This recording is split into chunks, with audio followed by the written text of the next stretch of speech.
iti intayo makadkadwa ken kasama ti intayo pagtutungtungan may papan makabombo iti mapaspasama kiti aglawlaw tatta kang runaan daytoy napasamak makabombo ken ni Arsenio Tevez. So daytoy dakkel nga issue makabombo nga kitkitaan iti pagilyan. Numampayad na apektaran ng sabali nga pagilyan, so iti more or less nga ako natin makabombo, katintay amon no, anya kadidag iti linabsing na nga linteg, no apay nga kastoy, makabombo ka grabe, iti epekto na iti pagilyan, ken dagiti kinadagsan makabombo iti akusasyon, ken kuana. Intay amon makabombo iti kang runaan nga karbengan iti maysa nga tao, nakita yung siguro mga kabombo at social media no kasano nga napaawid wenno kasano nga na simmangpot ditoy pagilyan ni Tevez.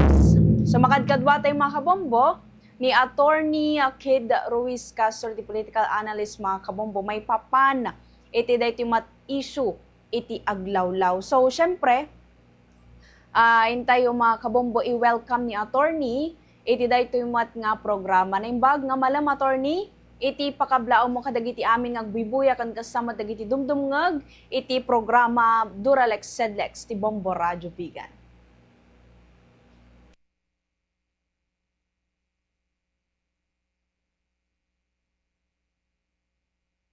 Okay, so good afternoon attorney.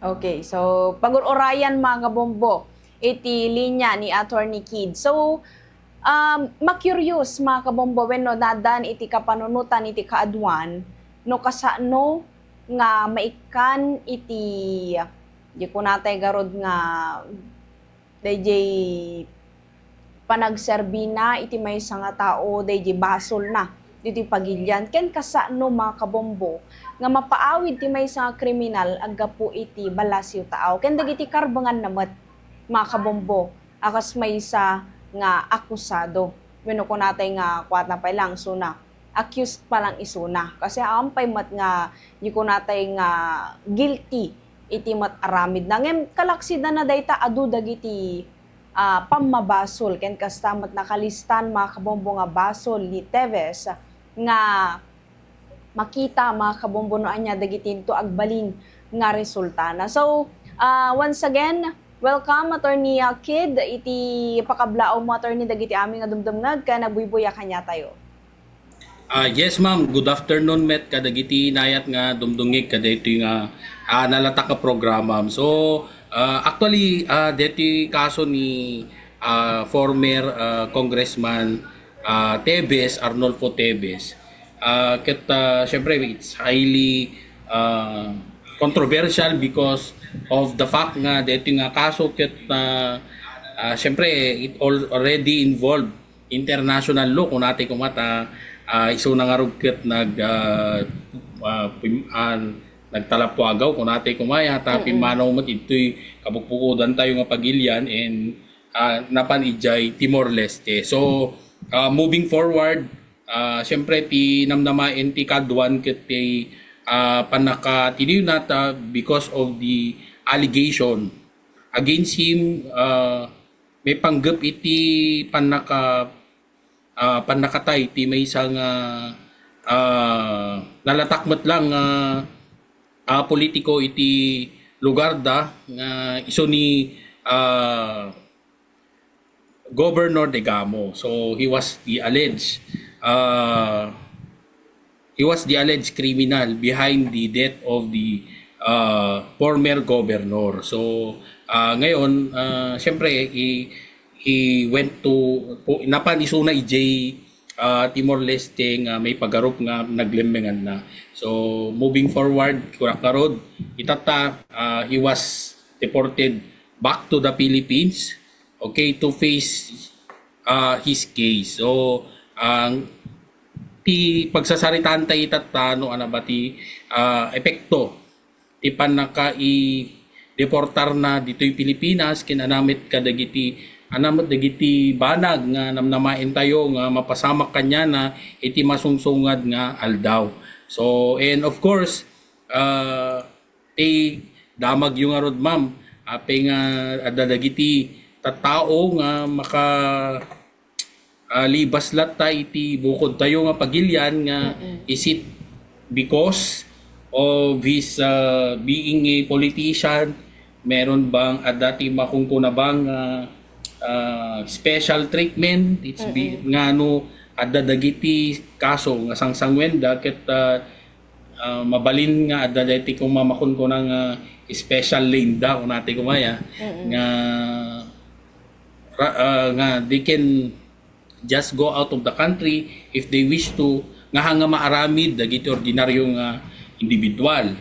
So deta siguro ti adda iti kapampanunutan ti kadwan and of course why is it nga it takes so long for the government to held him back to the country subli dito pagilyan tayo tapno sungbatan na daytoy nga kaso nga alleged nga inaramid na. So siyempre kung natin nga din nga it's not all about no pagsasaritaan tayo ngamin di may isa nga krimen kaya tayo met nga lawlawagan nga despite the fact nga daytoy ket pagamamu tayo ket may isa nga it's not because of him being a politician ket may kikan isuna iti kaslang special treatment on the part of the government or the court, for example, ang kasjay kabsat kasi all of us are really entitled to be presumed innocent until proven otherwise. So, it so happened nga isuna ngamin kat may isa nga politiko so we were able to tikunata yung siyempre makikita tayo iti various social media outlets and of course ang ating mga media outlets like your radio station so siya yung lagi nating nakikita kaya minsan napag-iisipan natin na it's because he was not able to be arrested by the government ang pinapresume natin parang mayroong special treatment but then again this does not only happen to him so to give the benefit of the doubt this incident na yung mga taong kakasuhan or taong may ginawang krimen ay lumalabas ng or pumanpanaw dito'y pagilian tayo. So isuna lang amin so happen kung ang arod nga sikat isuna may isa nga individual as a congressman. So syempre DJP nagpanaw na ti pagilian now amo iti kadwan. Okay, so this is not isolated case kasi it also happens to ordinary citizens of this country or even foreigners nga dagiti sojourn or agbiyahe dito'y pagilian tayo they also do the same. Siyempre no adda dagiti banag nga maakusar may panggap kanyam iti may isa nga krimen so it would be a natural reaction that you will also repel or think ko nga alangan mo sinumot yung mga admitir aya nga dagos iti kaso na okay no aglalo no he believes that awan mo iti no ti pinagkunana ket awan mo iti aramin na so of course datayo met nga tattao we are not also in a position to judge that person because sabi nga ni Melanie Marquez di ba we are not a book so we cannot judge. Okay, so we are not the judge. So we are not part of the court. We are just spectators. Okay, datayo gabang tay lang kadigiti damdamag. So we just rely on the news and that is only our basis with our what comes to mind regarding his case. So ngayong hapon, of course, we are again given this opportunity to explain the legal side of the story Okay, so of course, hindi to, this does not constitute of course as a legal advice, but rather it's only legal education para tayo naman ay maliwanagan na although I'm not praying that you will also be in this kind of situation na kayo ay magkakakaso, but then again, alam natin ang ating mga karapatan in times of situation like this kasi but of course we do not know in the future what might happen is, of course, and we also might be exposed to some incidents in our respective community, and of course we know how to protect our rights because of course ang presumption kasi sa ilalim ng batas, you are presumed innocent until proven otherwise. So tila kaya nasa we are still innocent. We remain innocent.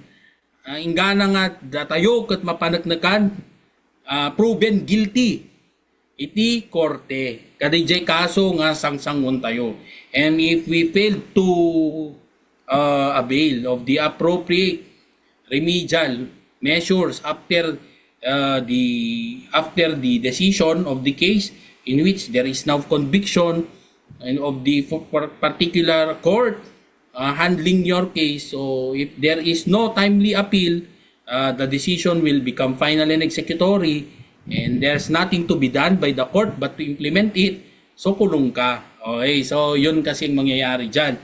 But then, syempre, ito na naman, dito yung mandi pagsarkan nanti, kung natayo nga, pagsasao ti kadwan nga, ti hustisya ket adalain ka dagiti babaknang. So but the answer is no.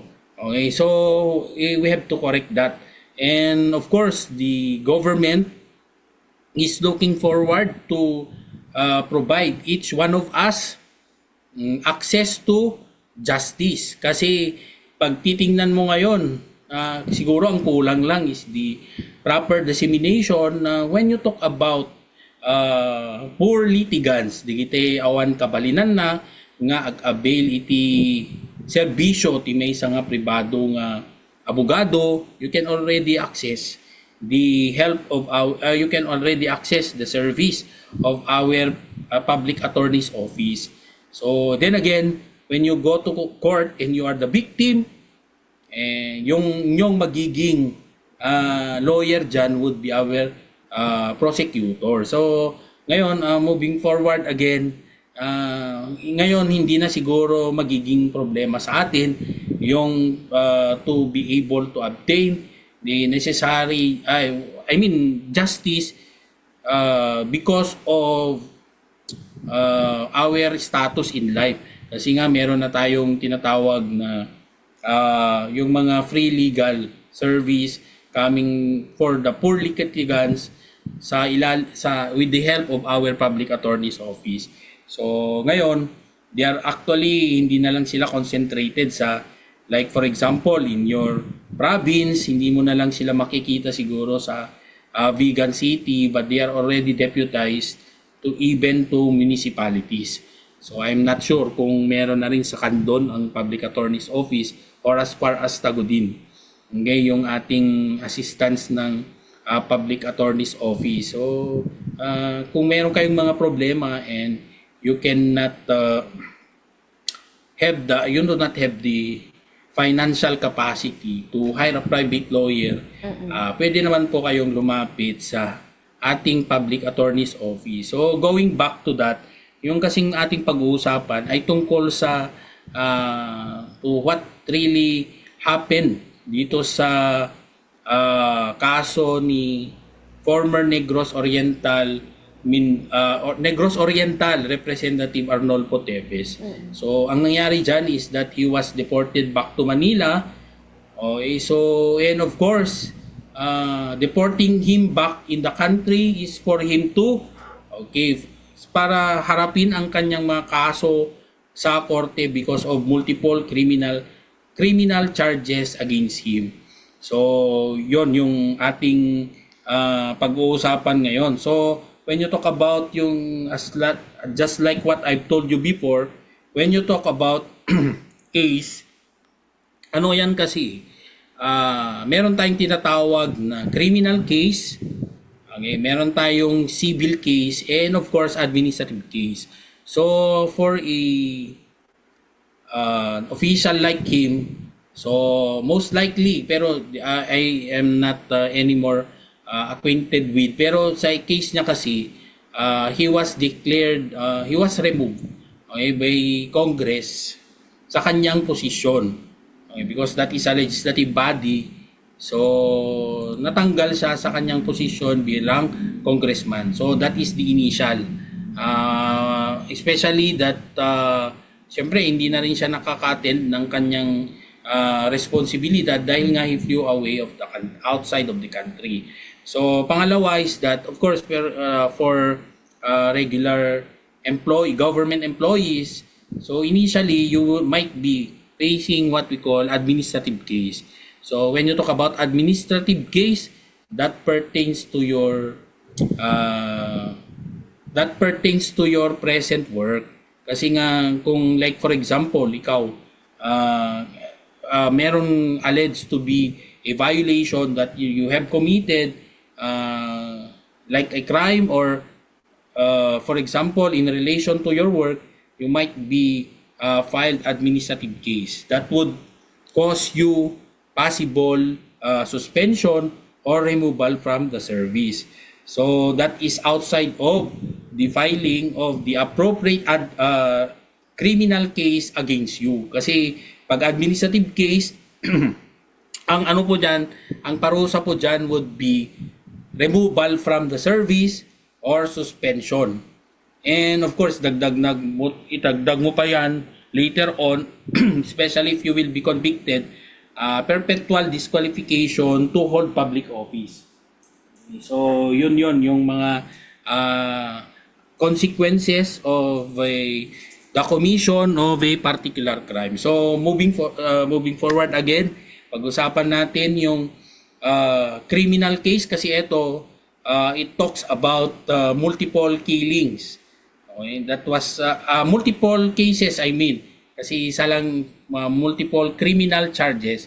I'm not aware kung ilan ba yung napatay dito, but I'm sure yung ating yung former governor, yung pinakasikat dyan na pinatay, so that would constitute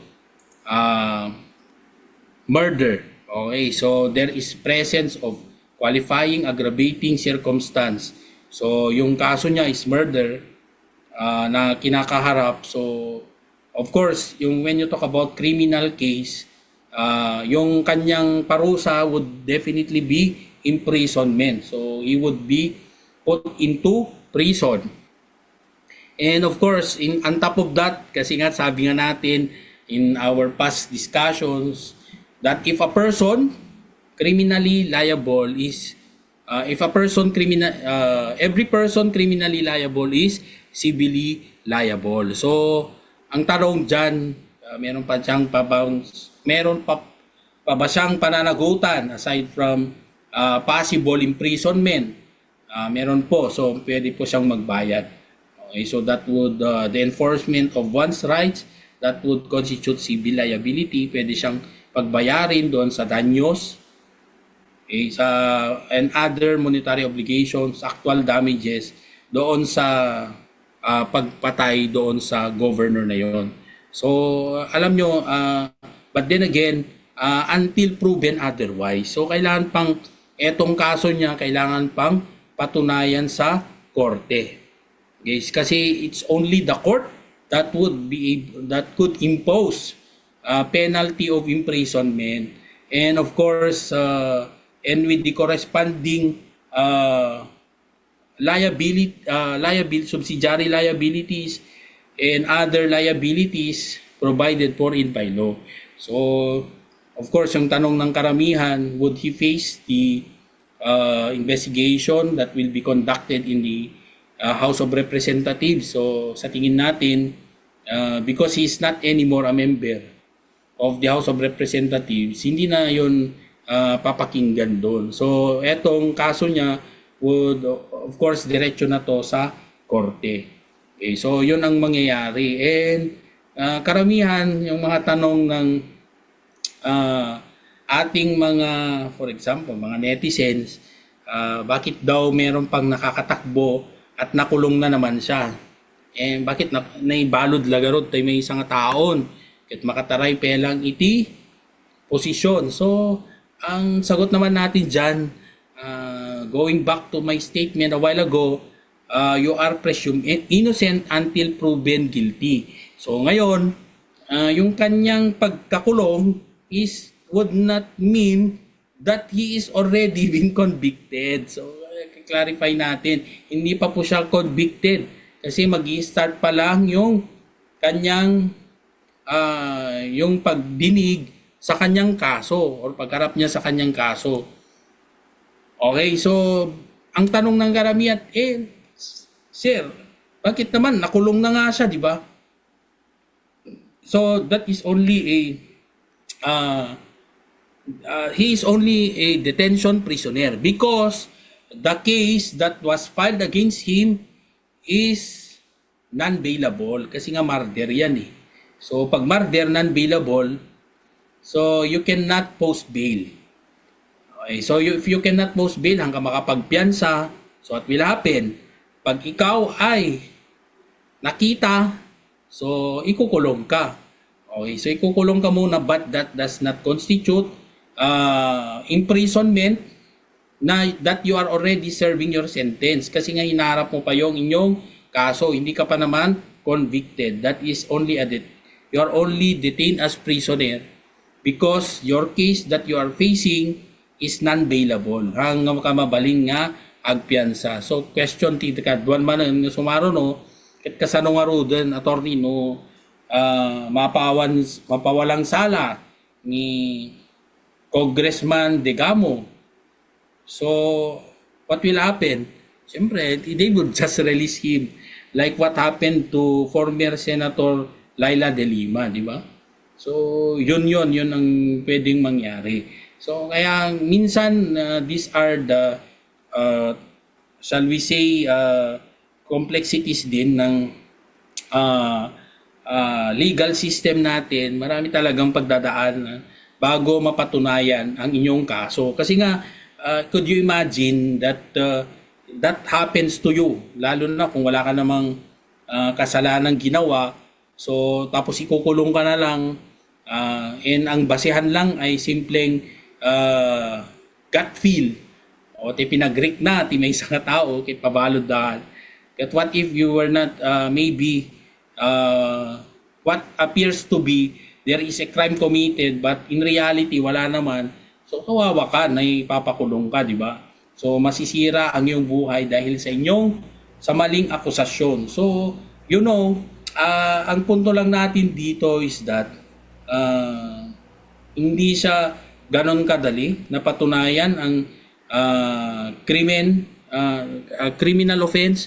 Mahirap din patunayan yan kasi it requires proof beyond reasonable doubt. Okay, so ti detamanan ti question ti kadwanan anaman tiket ng saon ti proof beyond reasonable doubt. So you know, it takes experience kasi ang kailangan dyan is moral certainty and the part of the judge sure na talagang the probability that the crime was committed is so high.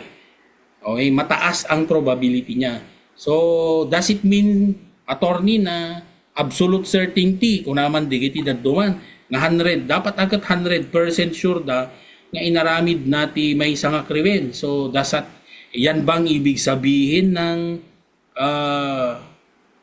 proof beyond reasonable doubt? The answer is no. So, ang ibig lang sabihin ng proof beyond reasonable doubt, there is what we call level of moral certainty. So, no, kung may kamti porsyento na not exactly 100% kasi absolute certainty di jay. Kasi if you are absolutely certain that a person has committed a particular crime, that means that the judge is a God.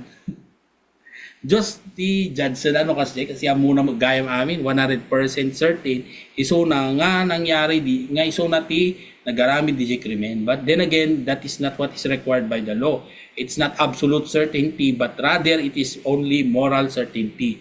But it does not mean also na morally certain ang isang judge kung ang kanyang iniisip is that parang it's because when you talk about criminal offense, it is not actually the weakness of the defense, but rather it's the obligation of the prosecution to prove in court yung kanyang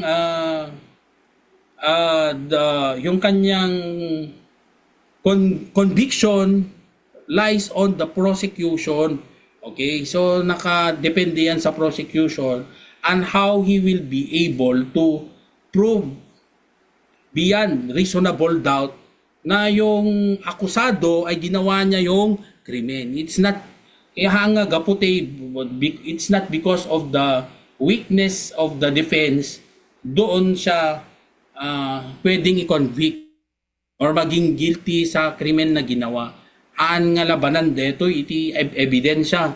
Okay nga on the part of the judge it's up for him to weigh in no sino na dagdagsen ti ebidensya na hanga kas ti criminal case, but rather it is more of the obligation of the prosecution to prove that the accused ket inaramid da detang krimen beyond reasonable doubt. Awan tudwa nga isut nangaramid dayta nga krimen. It's not hangate kaputa na kapsot iti ebidensya nga impresentar iti depensa iso na konbiktaran saan ka absat. Okay, so I hope that is clear. Kaya the process of course of this criminal trial on the part of Arnolfo Teves, medyo it depends upon the presentation it depends upon the evidence to be presented kung there is high probability na yung mga ebidensya niya would lead to guilt beyond reasonable doubt. Ayun, so madaling dedesisyonan yan ng korte. So, yun naman yung ating gustong liwanagin. But on top of that, even if you are an accused, there is what we call even tayong tinatawag na rights of an accused. So, hindi naman pwede dahil ikaw na yung inaakusahan sa isang kaso, ay pwede ka ng ano ba ang possible na gagawin? Pwede ka bang saktan ng mga person in authority? The answer is no. Kasi we have to be reminded of our constitutional rights embodied in our Bill of Rights, particularly Article 3. Okay, from sections 1 to 22 yan. Pero ngayon ang pag-usapan natin is of course the rights of the accused. So si Congressman Arnolfo Teves ay meron pa rin siyang karapatan na binabanggit sa ilalim ng ating konstitusyon. Okay, so nandun na siya sa kulungan. So what's next? Of course, he will face the trial of his case. But then again, we have to be reminded that it's not because that he is an accused to a case. Ang agapot akusado iso na mabalimumot lahat ng iroromanan. Ang kasjay iso siguro makita dagiti tattao ti panang ngigam dati DJ kaso na panagrik na dagiti netizens kasla nga dapat paboran iti gobyerno. But then again, we have to correct that. That's not true. Okay, so oray siya sinuman mat nga rod nga sumangsango iti may isang kaso kriminal will be handled the same way. It so happen nga highly televised lang amin ni former Congressman Arnolfo Teves. Kaya kikita natin na parang feeling ng iba na wow, ang ganda naman ng treatment ng mga authorities towards him, but the answer is no. It is also being done with other accused. Kaya lang kasi siya sobrang highlighted. It's because yun nga kilala kasi siya, celebrity kumbaga ang dating, sikat. isang politiko. Okay, so kaya nakaka-highlight na napapanood natin, and what we think is that kasi minsan when we are watching Filipino movies, parang kasing mga pag mahirap, sobrang agrabyado, hindi naman. Hindi naman. So sa ilalim ng batas, wala pong ganyan. Equal treatment lang po ang pinapakita. And of course, we know for a fact that when you talk about, kung pag-usapan natin yung ating mga akusado, they are treated the same way. Okay, alam yan ng ating mga authorities, particularly our mga law enforcers. Alam po nila yan na they have to observe yung tinatawag nating rights of the accused. So, marami talagang binanggit sa batas ang karapatan ng isang akusado. So, kaya kung nagpapansin ninyo, bakit ang tagal ng pag-uusig sa isang tao? But then again, it's not because that's what how justice runs in the Philippines, but rather there are procedures that we need to follow. And of course, kung nakaroon o may sa kang akusado, there are still rights accorded to you by our Philippine Constitution, particularly in our Article 3 from sections 1 to 22. So start natin yan. So unang karapatan ng isang akusado is the right to due process. So as contained in section 1 article 3 of our constitution, na yung isang akusado is of course entitled sa tinatawag nating substantive and procedural due process in order to ensure him fairness, okay, when he will be prosecuted in court. So hindi dapat yung isang akusado is accorded the right to due process. Yung fair and justice will serve upon him. And of course, he should be given proper notice of the accusation, and he will be, of course, given the opportunity to fair hearing and has the opportunity to be heard. So, hindi pwedeng it's because, iba, napanood na natin na meron nang nangyari na krimen at na napasamak kami sa nga krimen when we have seen it right before our eyes that there is what we call crime that was committed and he is the accused kasi nga siya yung nanakit doon sa video. But would that be sufficient? Hindi po, kasi kailangan dumaan pa rin yan sa tabang proseso. It is only the court that will put you into prison. Kaya nga dadaan ka sa paglilitis ng iyong kaso sa korte. And wait until there is what we call guilty beyond reasonable doubt and the decision is final and executory. So there's nothing to be done but to put you in prison. Ganun yun. Ang gaputan nakita mo na po na ti kortinta nagadupe lang ti dalanan. You know, again, I have to remind each one of us na yun nga, meron tayong right to due process and we cannot shortcut it, okay, by seeing only yung mga nakikita natin na videos, sapat na yon. Hindi. So we do not know the whole story. What we see is only one side of the story of what you see in the video, but rather merong proseso po yan. So huwag po tayong mainip kasi meron ng sinusunod na procedure ang batas, but most likely with the revisions of our civil and criminal procedures, meron ng mga shortened way of how to yung procedural process natin, meron na siyang mga prescriptive periods, and hopefully these improvements that were made in our rules of court ay mapapadali ang pagdinig sa mga kaso, particularly criminal cases. Okay. So, attorney, Mamaya po pag-uusapan natin pagpatangan ta attorney may papanda di pa nang aresto da kini Teves di dati posas kawar pati di saka na no usto ba day nga naramid dang ingapuda DJ Timor Leste ngam madamdama attorney intay ito mga ganon yan to dagiti posible nga rason no apay nga kasdi kaingat iti panang dakipda ken ni Teves agsublita ito mga kabombo kalpasan lang dagiti nga palagip.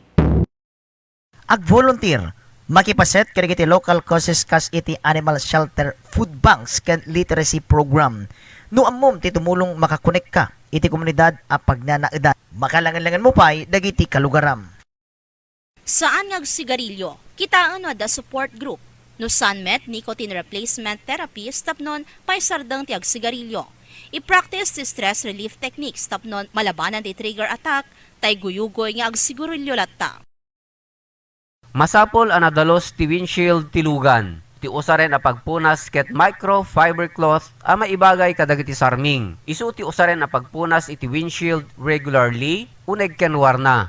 No narugit ti windshield saan ang makita na siya at ti sango aglalo no rabii ken agtudtudo. Kitaen met dagiti wiper blade no saanen nga effective. Ti panagsukat ket innem abulan aginggat makatawen depende no mabalin pay. Kanayon at kitaen ti clear visibility tapnon natalged ti biyahe.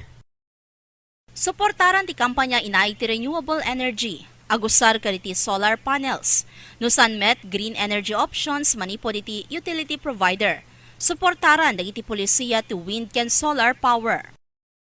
Amuyo kadi at ipanagkatawgat papigsaan na ti immunity. Ti panagkatawa ipangato na ti endorphins ken antibodies amang laban iti infeksyon. Agbuya kadagiti comedy films wenno makikadwa kadagiti nararagsak ken managkatawa nga gagayem. Nuwag merenda, pilyen dagiti taraon ang nasalunata, sukatan dagiti chips ken candies, iti nuts ken prutas, isagana dagiti healthy snacks in advance, tapnon maliklikan dagiti unhealthy foods. Take short walks during work. Uri no day di trabaho, tumakder, ag-stretching, wenno magnauray 5 minutos ti kada oras. Babanday ta maliklik ti sakit ti bukot, wenno ti back pain ken pasayaatan na ti productivity. Sanayem ti bagim a basibasit laeng ti kanen. Agusar kada iti babasit a pinggan tapnon maliklikam ti agala ti adu a kanen. Balansyem iti pinggan mo ti half vegetable, 1/4 protein ken 1/4 grains. Siyab lokaliwan og gatang iti bukod mga lugar, gumatang iti masapol kadag iti banalon, kenda dumapay nga da produkto ng iti lugaryo, babayin da ita, saan na kumaro iti carbon footprints. Okay mga kabomboy, ti panagtultuloy ti programa Doralex Sedlex kata tigarod ket nga lawlawagan may papan mga kabomboy ti panakikimeg ni Teves may papan mga kabombo DJ panang posas dati ima ken DJ panang ikawar da iti sakana no amo yung mga kabombo DJ video idi DJ Timor Leste idi inaladasuna nakaposas nakakawar mga kabombo pati di sakana. So anya nga ta DJ attorney paglintegan iti Timor Leste tinang naipatungpal ken ni Teves wenno adda ti coordination wenno adda ti jurisdiction latta iti pagilya na Pilipinas.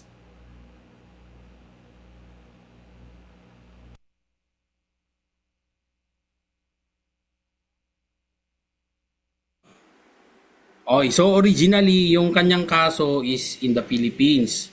So ngayon, what he did is, siyempre napaniso na, nagtalapwagaw nga kung natayo iti loko, napanijay sa bali nga pagilian. But then again, ti umunang question siguro ijay is does our country has jurisdiction over him? Okay, so ang sagot natin dyan is meron. Kasi nga yung ating criminal case is yung kanyang jurisdiction is when the crime is committed in our country regardless of your citizenship. So whether you are residing or just sojourning in our country. So kaya't nasawan Oray si ka may isang foreigner nga nagpasyarla dito yung Pilipinas, kanang dangran ka iti sa sino man nga tao nga dito Pilipinas, and you are in our country, so you will be liable for criminal offense. So in the case of former Congressman Digamo, so tinapasamak at dati aligasyon. Kasi ante mo tibaga nga aramid na kasi han mo pa nga na pa tunayan itjay korte. So ad aligasyon nga inaramid na nga krimen nga nga pimatay ikin ni former Governor Digamo. So ngayon ang tanong, does our country has jurisdiction over him? The answer is yes. Okay, so at dati kalintagan iti pagilyan nga mangtiliw kanya na. So dijay ti umuna nga question siguro dagiti netizens.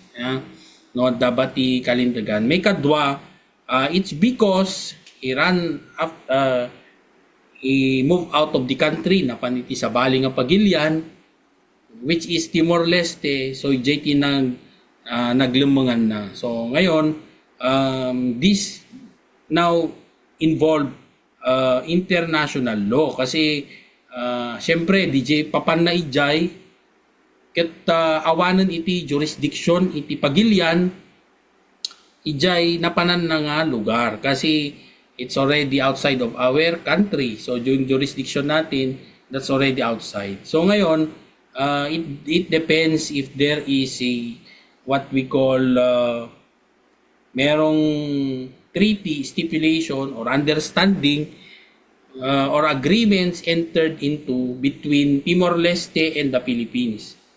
Okay, that if there would be a criminal individual going to their country, merong kasunduan ang Pilipinas at Timor-Leste na that the Philippines have the right to request for the deportation of that particular criminal. Okay, kung may kasunduan yan, so yung pag-aresto kay former Congressman Digamo ay valid. So ngayon, ang tanong dyan would be,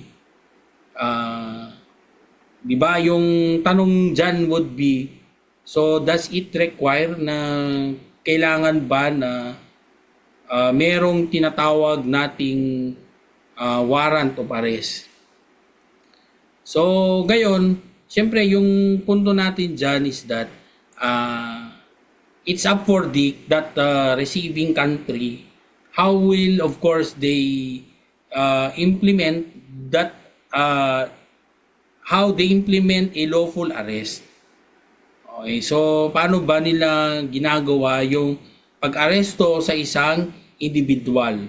So is it sufficient that there would be what we call a written letter coming from the Philippines and to be sent to Timor-Leste and arrest that person?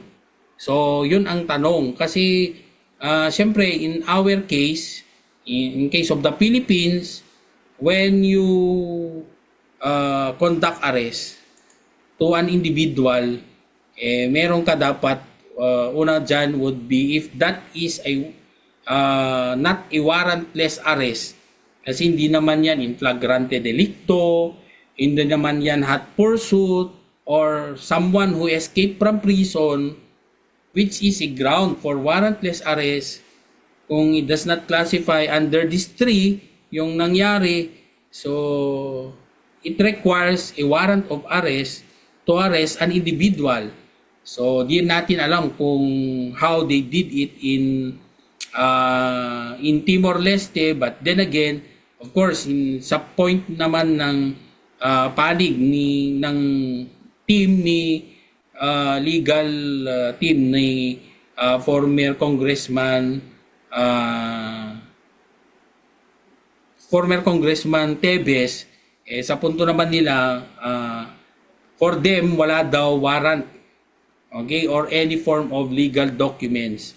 And of course, the people of or the authorities of Timor-Leste just came to their place and forcefully and took him out forcefully as well.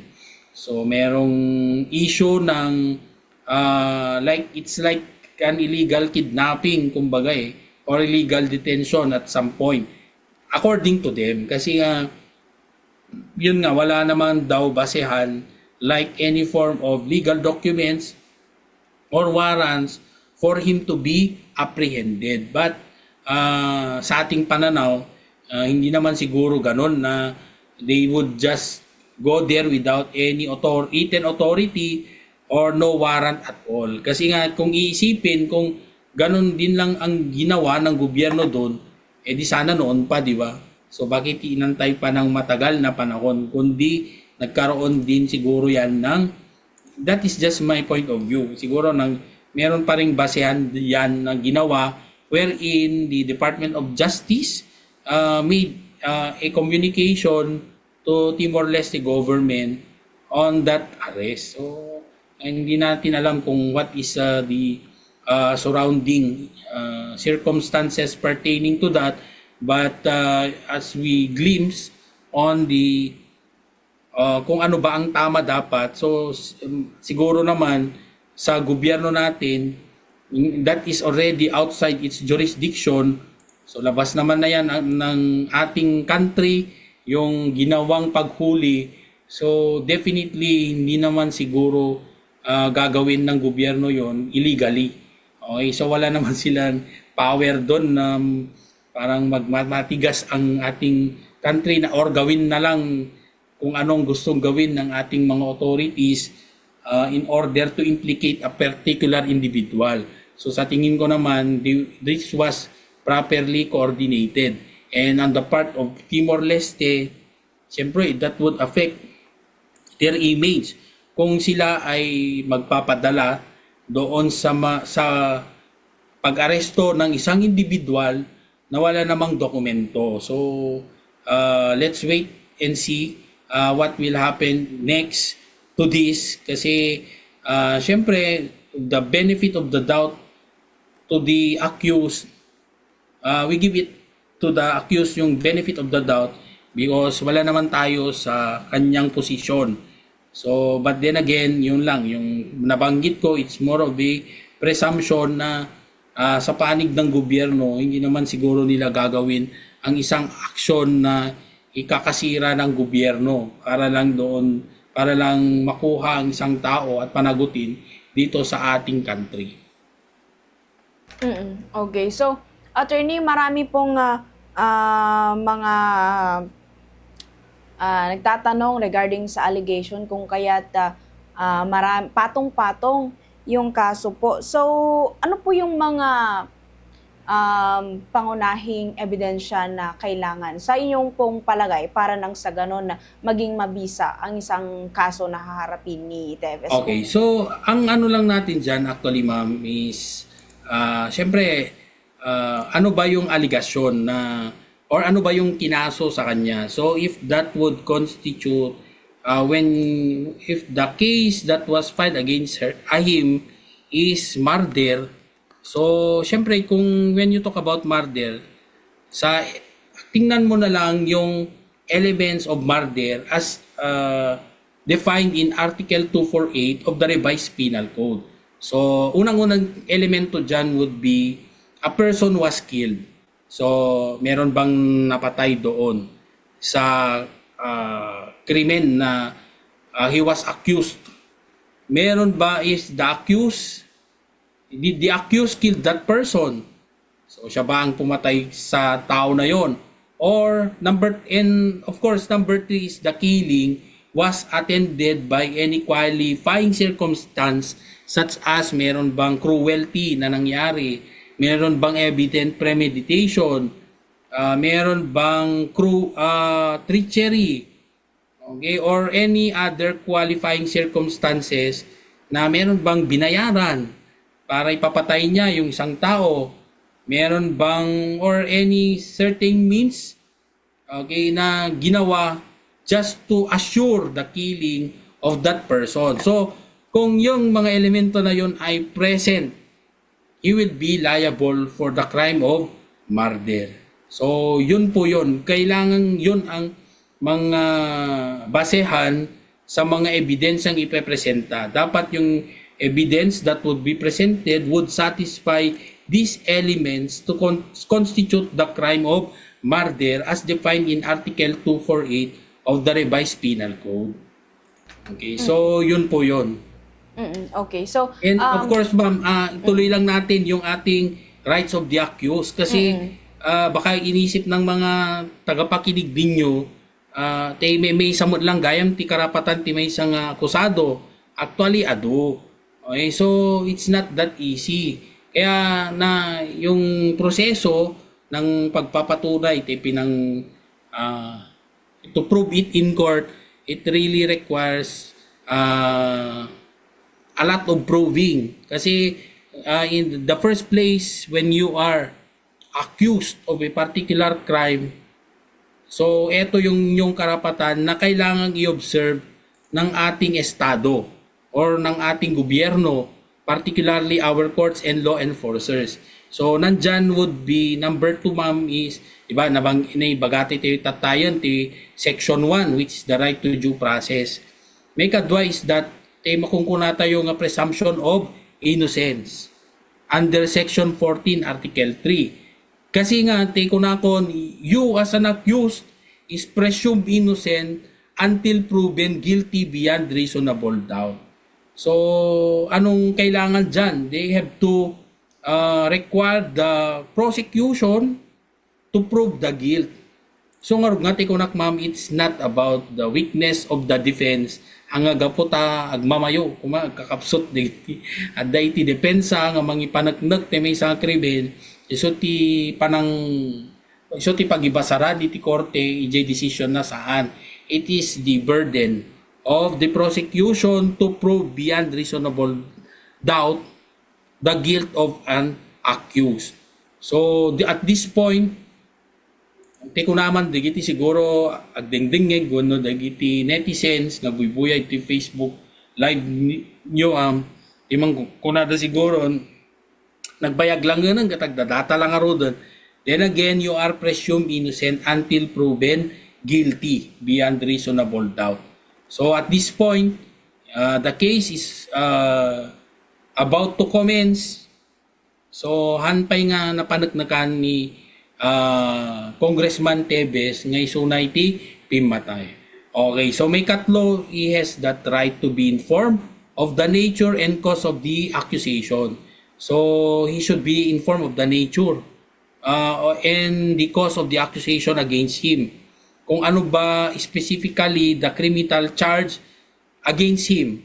So isong and of course, aping nga masapol nga mamuan na di specific criminal charge against him for him, of course, to ensure that he can also prepare a proper defense. Ano depensaan na mo ajay or may kalintagan na mo di bagbagina ijay korte. So nga when he was arrested, di ba ma'am, idi maarestar ijay Timor-Leste, iso nga tijay ti questionaranda no awan iti nagbasaranda nga dokumento which include a warrant of arrest. Kasi hanamot ammo no ana dayti krimen nga sungsungbatan na. Baka ti kunaman ti kadwa iso ti makakusaran nga pimatay kini. We cannot hante nga may presume deta apay di ko magbuybuya ti TV require pa DJ. Akusado nga agbuya ti TV, but then again ang punto natin dyan, it is the obligation of the state through our law enforcers to inform the accused of the nature and cause of the accusation. So, di ba no, kunada nga Miranda rights, ma'am, di ba? No, kung masikakat may isang individual nga da iti sangom nga kaso iti korte that you are being arrested, so ibagada ijay. Dete kaso nga sangsangom. Tapno makapag-preparar kamot iti preparar kamot para iti depensa iti bagim. Okay, so that's the other rights of the accused. So of course yung number 4 natin dyan na right would include yung right to a speedy, public and impartial trial. So of course to prevent undue delay in the prosecution of a criminal case. So kasi justice delayed is justice denied. Ika nga ng ibang tao, kung ano may baybayag, ayan, is justice denied, kano may baybayag. So we also have this right to meet the witnesses face to face, kasi you have the right to confront or cross-examine the witnesses against you. Okay, so ada karapatang makita iti samong-sango dijay witnesses to be presented in your case. And of course, adupay ti nabanggit iti lintag tayo nga karapatam ket kaskla kumapay ti to secure the attendance of your witnesses and the production of evidence. So, digiti ebidensya ket dapat ket sufisyente pay nga to prove your guilt beyond reasonable doubt. Ayan, so although that depends upon the handling court of your case to look into that evidence, but then again yun nga, you have the right to secure the attendance of your witnesses and the production of evidence. And tikunata yun, dapat kalintagam under section 17 against self-incrimination. Kasi when you talk about self-incrimination ngamin, the incrimination meaning te agsauka ti banag nga pakay darumam kuma pakayabutam DJ ti incrimination. So nga di nakita ti may nga sikat nga vlogger ko na I invoke my right to self-incrimination. So parang narudkat ipalpaluhos na itong kabsat nga incriminate the zona, so that's not correct. She might be invoking her right against self-incrimination. So tingamin self-incrimination ulitek ketika sa panangi todom panangi abot mo te bagim kasi panangi admit mo admission iti may isang banag nga yak akusar da kanyam si kamismon ti you are now being compelled to testify against yourself. Okay, so hanga mabaling kas jay sa kuma DJ question na ket leading question. Amin namon nga sikati nangaramid deta may isang krimen. Okay, so aminom dito isang wanan min nga sikat nangaramid. So alangan mo't nga umamin ka, di ba? So especially if you did not commit that crime, ang mabalin nga ramidon da deta nyam. Kasi you have this right against self-incrimination. Ang mabalin nga no while you are in the custody of the law enforcers, katibot-bot ng dakan nga admitiremon, may mayat, tamaapawan ti mas hangkapay nga may balod no admitirem deto nga krimen. Is it right or wrong? The answer is no. Kasi that would violate your constitutional right against self-incrimination embodied in Section 17, Article 3. Okay, so you cannot be forced to provide evidence that may be used against you. Okay, so you have that right to remain silent.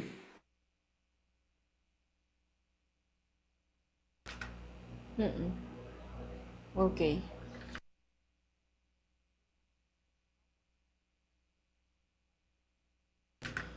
Okay, so medyo nagahang ni attorney mga kabombo nakapsot iti signal ng subyanan tayo to.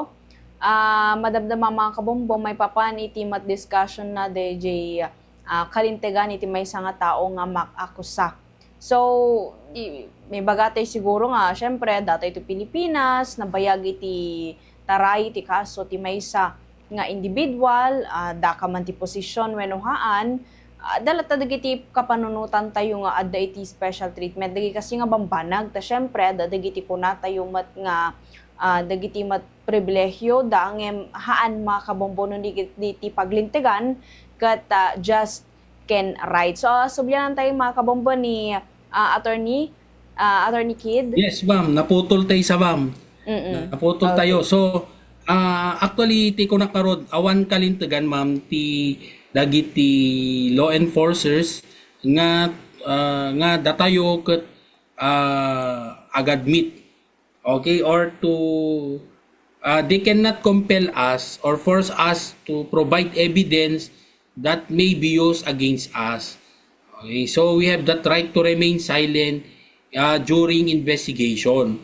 So, di ba, nung amin nadakay ni EJ kas pagarigan, nadakay ta police station, at dagiti handa ka mabaling nga pilitan nga admitteram iti may nga krimen. So, tingamin admission, it should be done voluntarily and of course in the presence of your counsel.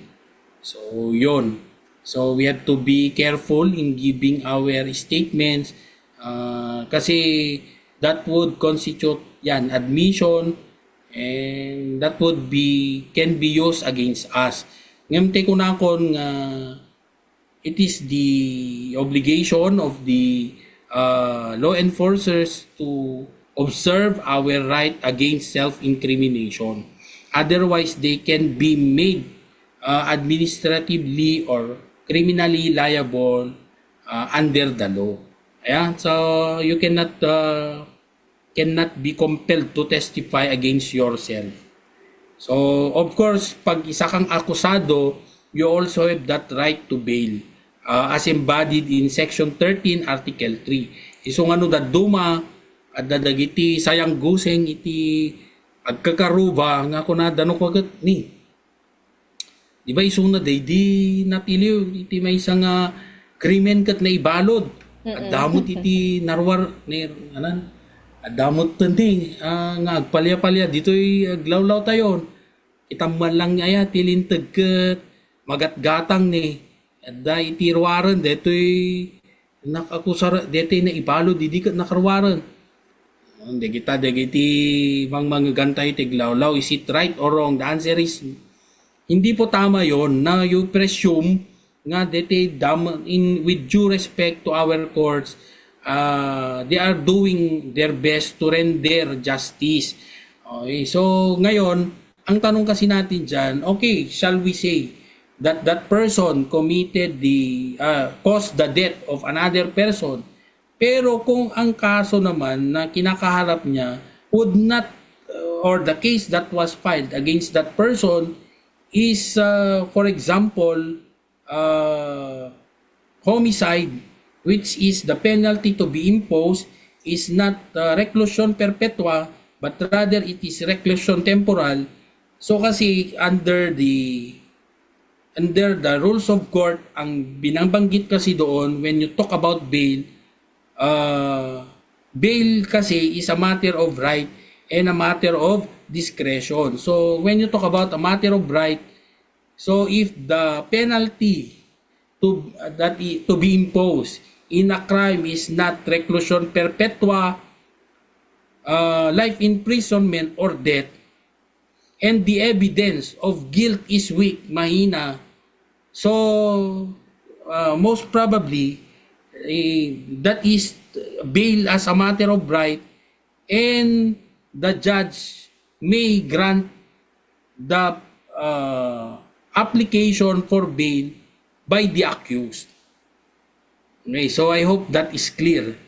Ngem no ti kaso na ngamin ket nabababa nga han di kaso na is not penalized by reclusion perpetua, life imprisonment or death, like for example homicide yan.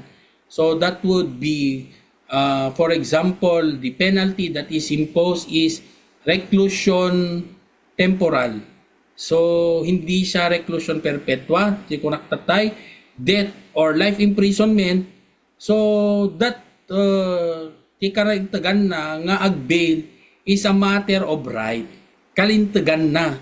Han nga masapulan iti decision, iti discretion, iti may isa nga judge nga mang-grant ka dijay bail na. But rather, once that accused post bail for a crime committed which is homicide, which is bailable, mabalinso na nga agpiyansa, so he can be temporarily be freed.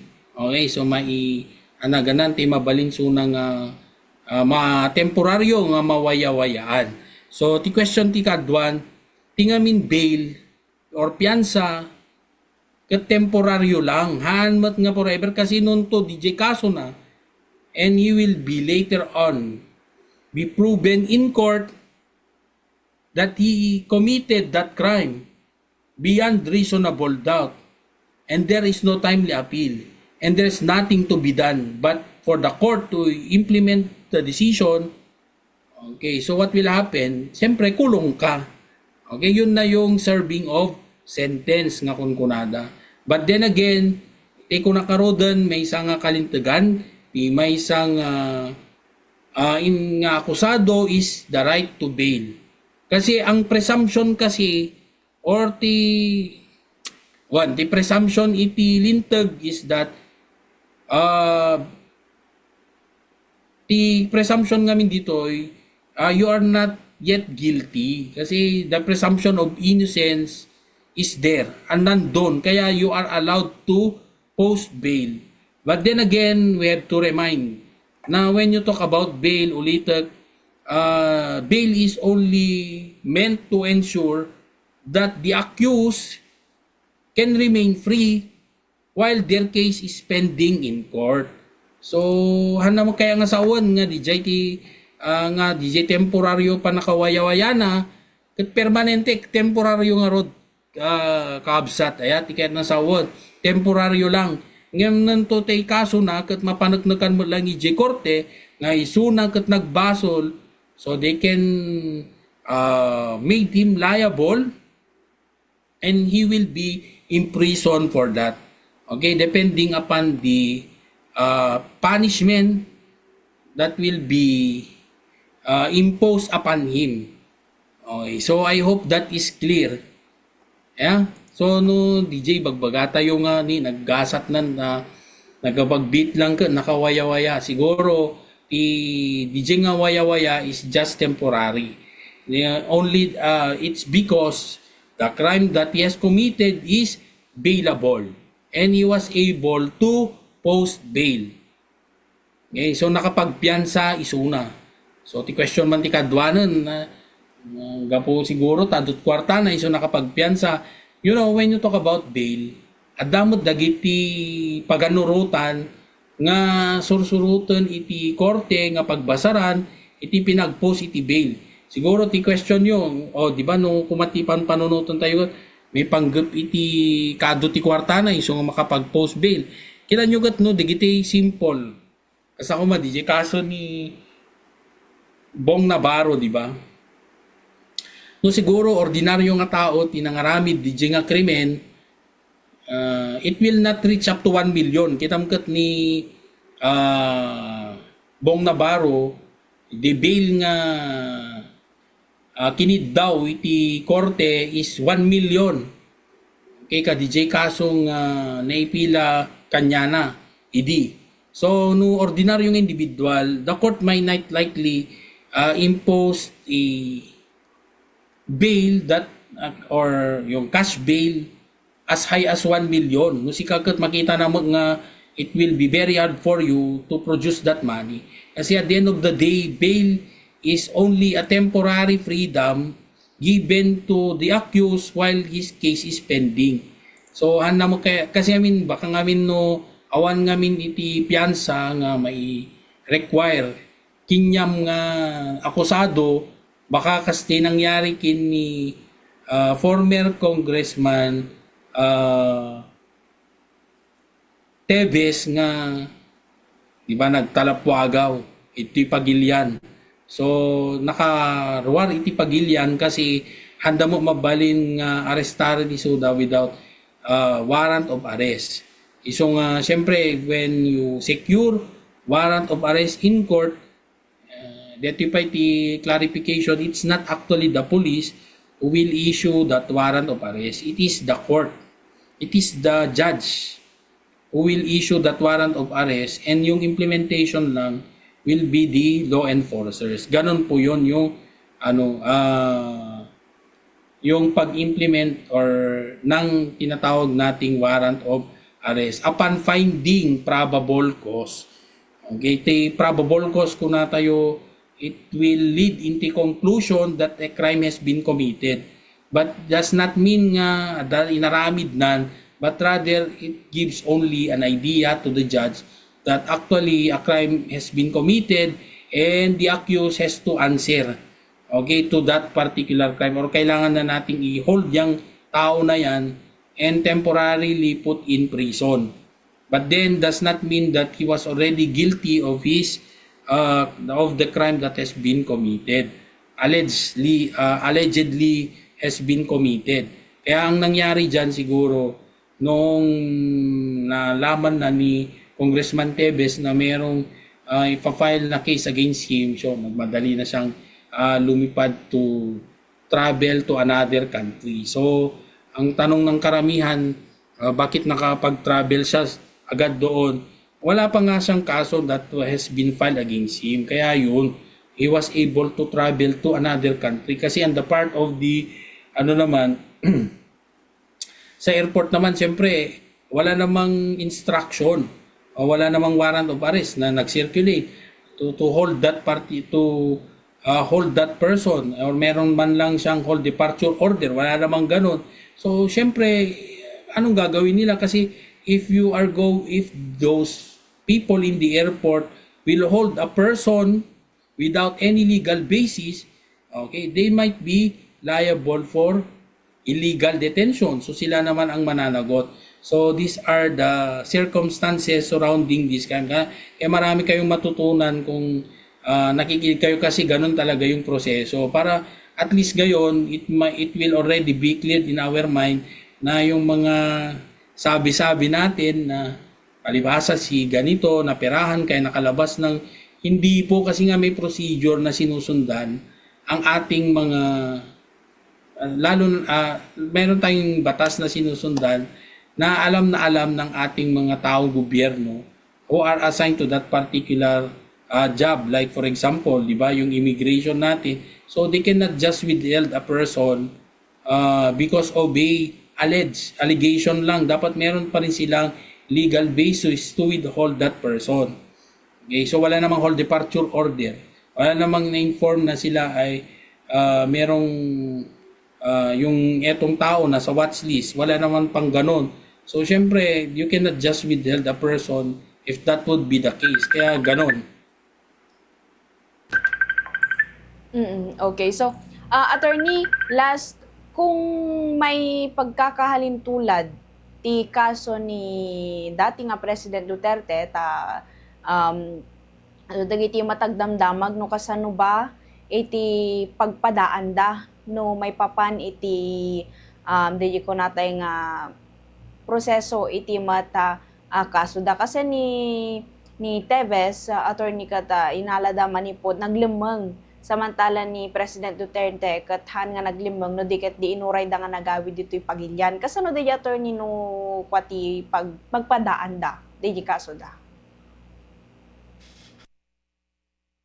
This is just on the basis of what we see, or yun, tama yung acting nakikita sa mga news. So doon lang tayo magbabase. And of course, ito lang yung ating kaisipan. Sa case naman ni President Duterte, di ba? So hinuli siya. Ang legal issue kasi doon sa kanyang pagkahuli is that legal ba yung kanyang pagkahuli sa ganoong na paraan. Okay, so ang question doon is that there is no warrant of arrest at that time of yung time na hinuli siya, tiniliw da isuna, awam mo't itigam dagiti law enforcers nga nang tiliw kanya na. So ang tanong, legal ka DJ nga naaramid kanya na? So the answer is yes, kasi as long as upon reaching the station, meron talagang ipapakita din na warrant of arrest. So which they have. Meron kasing pinakita yung ating mga law enforcers na warrant of arrest, which is the basis of the arrest of the former president. Okay, so yon meron kasing pinakita. And of course, it's an issue of international law as well. Kasi nga yung meron bang jurisdiction ang ating International Criminal Court to held him liable for the crime committed. Okay, so crime against humanity kasi yung case, which is eto kasi issue na ng international law. So, ang tanong dyan is that meron bang jurisdiction ang International Criminal Court against him? So, kasi nga, if you remember, na yung the former President Duterte, di ba ma'am yung ano siya, tawag nito, umalis yung ating country during his time, hindi inalis ang membership ng Pilipinas doon sa International Criminal Court.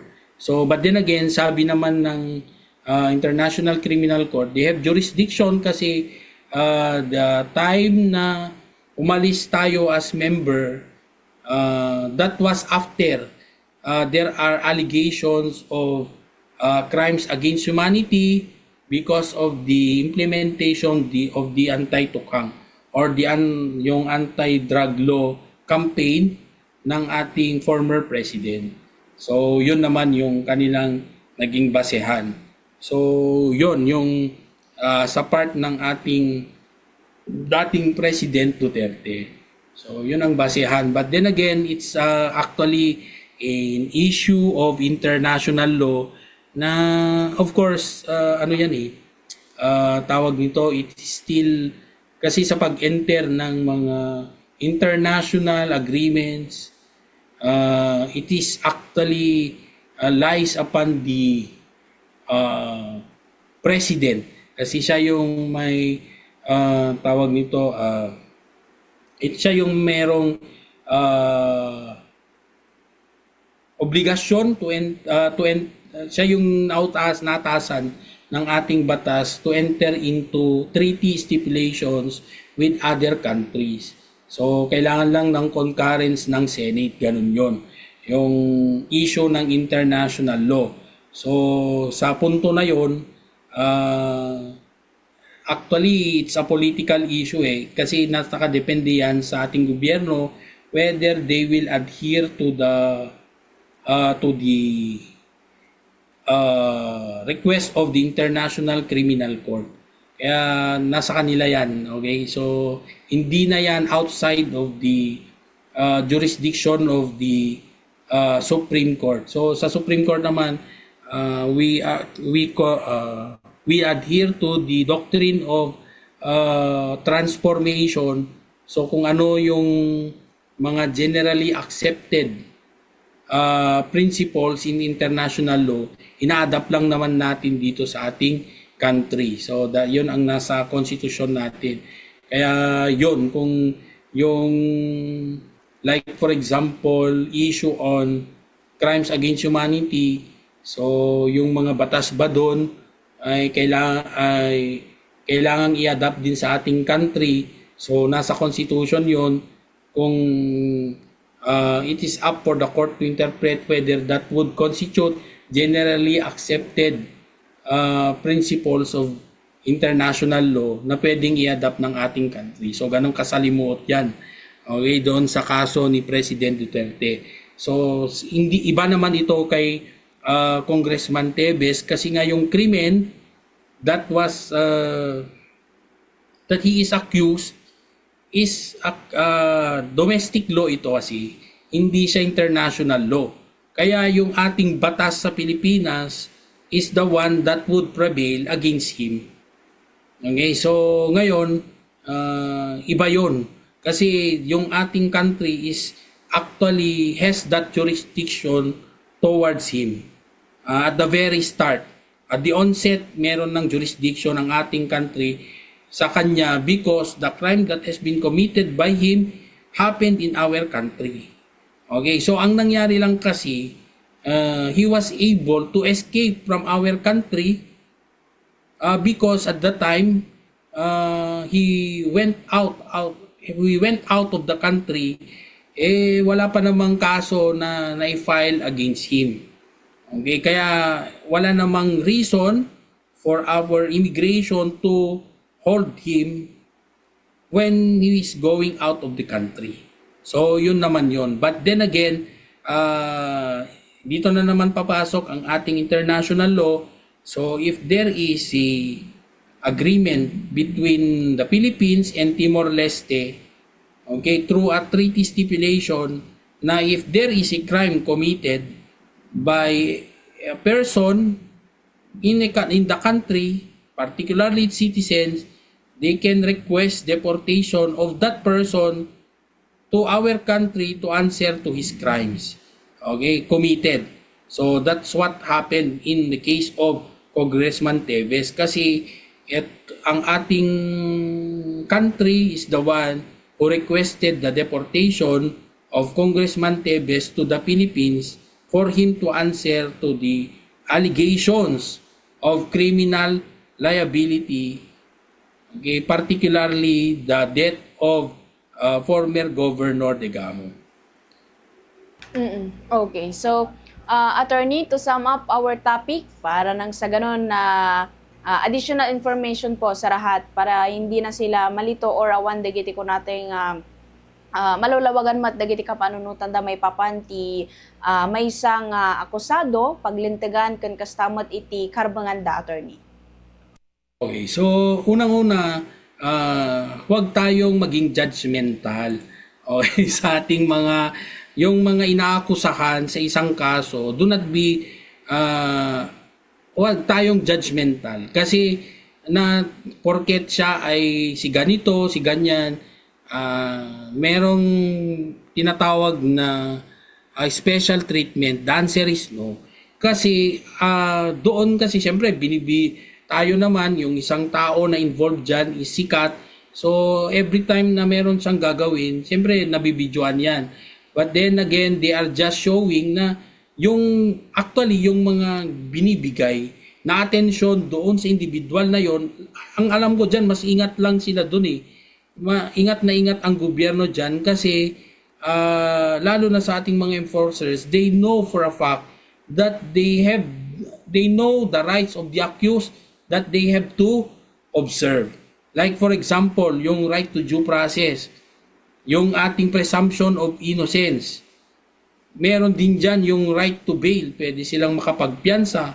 Hindi rin sila pwedeng, they have the right, yung accused natin, you cannot compel them to testify against themselves. So hindi nila pwedeng paaminin sa allegations against them.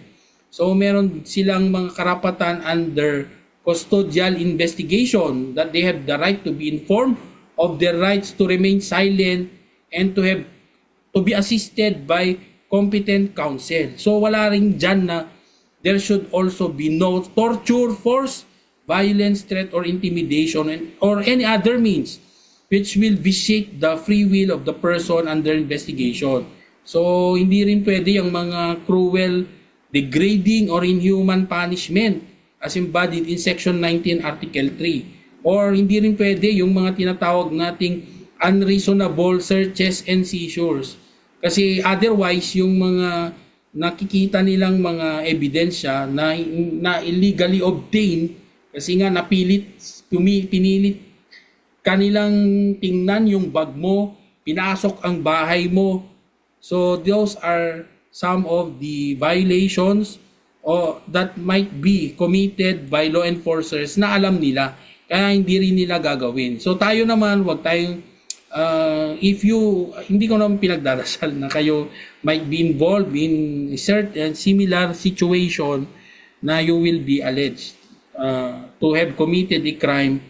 Okay, so dapat alam nyo, ito yung mga karapatan nyo, na you cannot be forced to you have the right to remain silent, and you have the right to be assisted by competent counsel, and hindi ko pwede yung mga torture, force, or any form of violence para lang kayo ay persahin na sumagot sa isang accusation. But on the other side, ito naman, paalala din sa atin na mahirap, okay, na magkaroon po kayo ng kaso.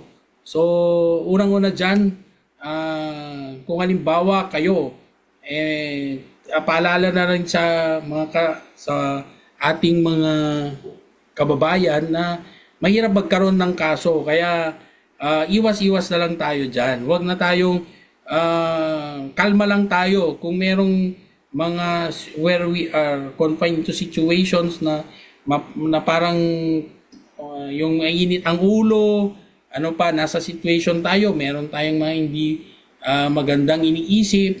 Okay, so you should always keep that in mind na lang. Huwag nyo na pong ilabas yan kasi mahirap pong humarap sa isang kaso.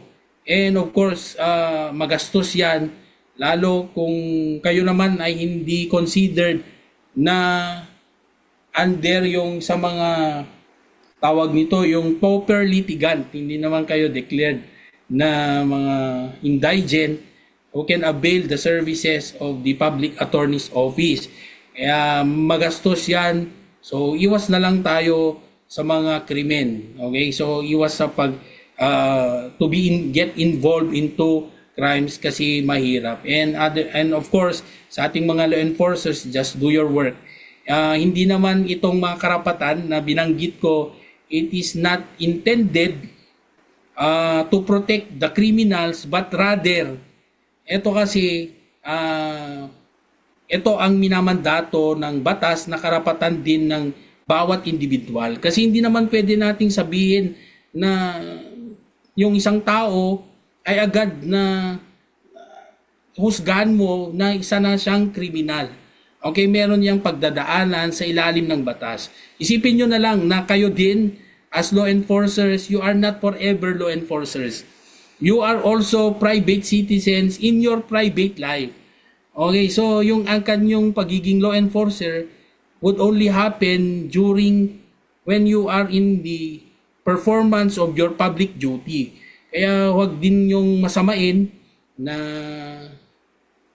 ipaalam natin yung kanilang karapatan, yung mga individual, okay, yung ating mga kababayan na humaharap sa mga kaso. So, yun lang po. Okay, attorney, maraming salamat po sa oras na nilaan nyo sa amin ngayong hapon dito po sa Bombo Radio Vegan. Ang pagbati nyo po sa mga or may gusto po pa kayong pasalamatan, attorney, bago po tayo magtapos. Yes, ma'am. Thank you very much to our dean from the Northwestern University College of Criminal Justice Education, si Dr. Jonah Badwag. Magandang hapon, ma'am, and to all sa lahat ng kanyang staff, and also to my students na rin, criminal law students in the same university, at yung marami din kaming mga estudyante from Kabugao and Sinait. So di ko na maalala yung inyong mga pangalan kasi marami kayo dyan. Magandang hapon po sa inyong lahat. Okay, once again, attorney, maraming salamat po sa oras nyo.